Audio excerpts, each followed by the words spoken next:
On this planet, you will die. We have seen it.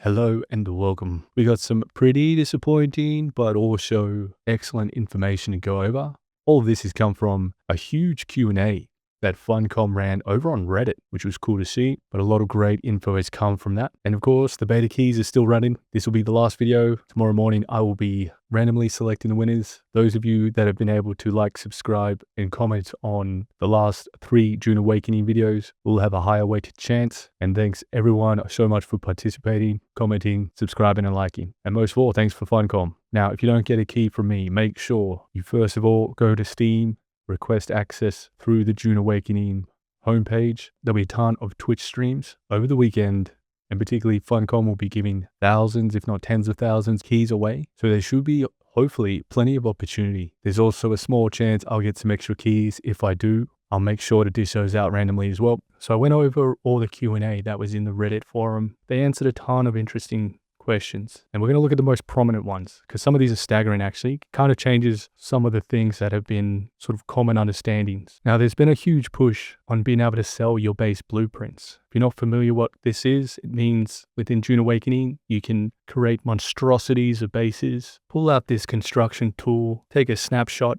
It's going to save that building as a blueprint, meaning you can then go and throw up that building anywhere as long as you have all the materials available. But it also means you can trade blueprints for bases. And the question that is super fascinating is this one. Is there any copyright protection on the original design? Meaning you've gone to all this effort to build this crazy building. You get a blueprint of it, then you sell that blueprint to someone else. Someone else then goes and builds that building using a vast amount of resources, most likely. Then that person goes and takes a snapshot of that base. They can then sell that base that someone else built and profit off it. And the Funcom guys answered, currently there is no protection that prevents the scenario. It is a difficult design problem to solve in a free-form building system. So this means this is going to be interesting and somewhat change the dynamic of building. Now, from my understanding, we can't sell base designs across different worlds. So at least the building designs will be locked in to the worlds, making them more rarer, as they won't be able to be shared across all the different worlds, as we went through earlier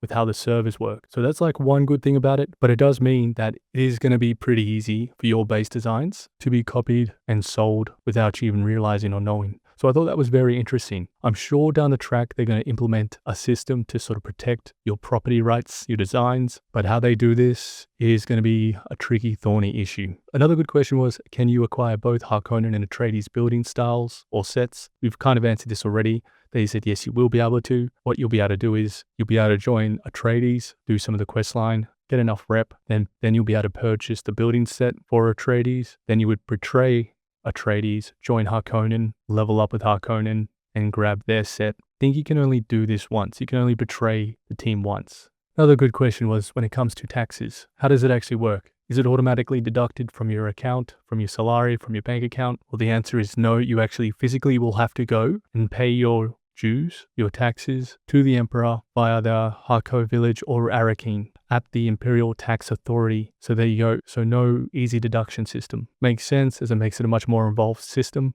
Will it be possible to transfer a character permanently to another Haga Basin within the same world? So not during the beta and not at launch.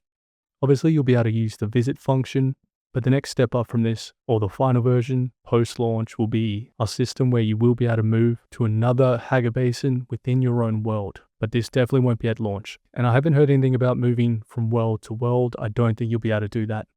Regarding the server architecture, and this goes into detail about how the queues are going to work in Dune Awakening. So let's say you're creating a character on a full server, and after creating a character, as a new player, you will be put into a queue if it's already full. You'll need to wait until enough people leave before you can return or join the server. There is a grace period where exiting a server will reserve a spot for you, so you can bypass the queue when you return. So there is a little bit of a preference system where if you've already built a base and you exist in that server, you probably have a higher likelihood of getting through without going through the queue or getting ahead of someone in the queue if you already exist in that server, which I think is a good way to do it. For dynamic scaling, they mentioned they can adjust the peak concurrent players on a server, and they're going to be testing some of the worlds with higher limits of people and caps. to see what might be the maximum amount they can allow for good player experience. What about if you go on vacation for a really long time? So we know we can have power up to 2 weeks, so your base won't deteriorate for 2 weeks at all. After that, it still takes quite a long time. But a workaround, say if you're going away for months and no one can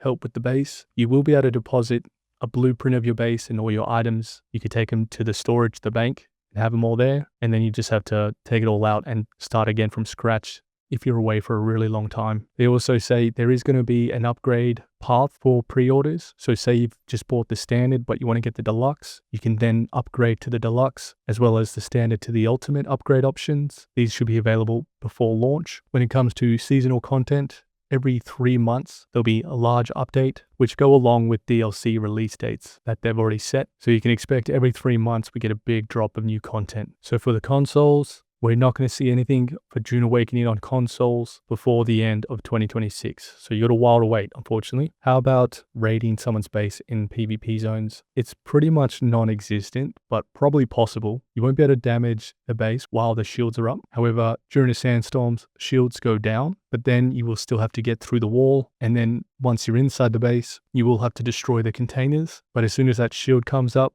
that means it's going to be very difficult, well, I think. So it does seem like it's going to be very difficult to be able to do any kind of base assaults, but we'll see. But those are some of the more interesting questions I thought, as we've covered so much already. But I hope that was helpful. Make sure you like, subscribe, leave a comment to increase your chances of getting a beta key. I'll be getting those out probably late tomorrow, which might be your morning or something. But thanks very much for watching. Peace.